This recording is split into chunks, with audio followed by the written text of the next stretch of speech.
Je m'appelle Lou, je suis maman de 3 enfants, 2 garçons et une fille. Milo qui a 6 ans, Aiden 4 et Marley qui va avoir 2 ans.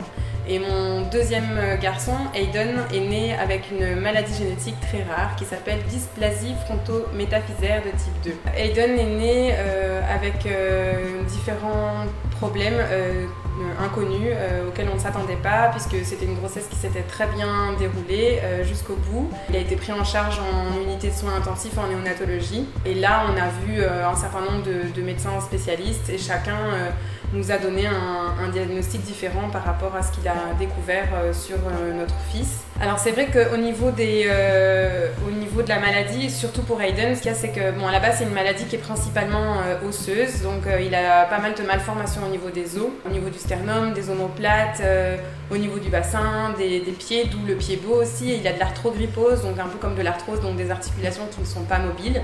Donc ça c'est vraiment la prise en charge, on va dire, plus orthopédique. Mais après il a différentes autres malformations, donc malformations au niveau du cœur, viscérales, au niveau du palais, il a une surdité, il a des problèmes au niveau des yeux.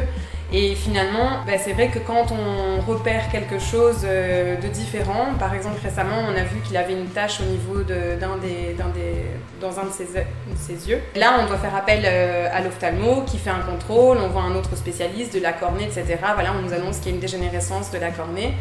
Mais comme il n'y a pas cette généralisation des spécialités et qu'il n'y a pas forcément un médecin référent qui peut expliquer ou qui peut dire ça c'est en relation avec le diagnostic génétique ou ça c'est effectivement quelque chose, une particularité de cette maladie, on se retrouve un petit peu, en fait, nous en tant que parents, à devoir faire la démarche à chaque fois auprès de chaque médecin et de chaque spécialité pour essayer de chercher qu'est-ce qui se passe et est-ce que ça a un lien avec la maladie et est-ce qu'on va découvrir encore d'autres choses. Mais finalement, on n'a pas cette globalité et au quotidien, du coup, c'est un travail quand même un peu de dingue parce que il faut à chaque fois recontacter les différents médecins, reprendre les rendez-vous, nous-mêmes faire le suivi, se dire tel médecin je dois le revoir dans 6 mois, tel autre dans 3 mois, celui-là il faut que je le recontacte maintenant parce que j'ai repéré un problème et en fait finalement c'est à nous de gérer cet agenda et de gérer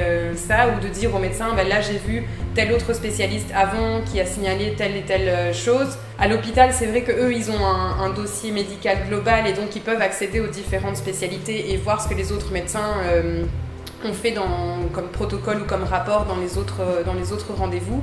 Mais il n'y a pas cette centralisation, malheureusement.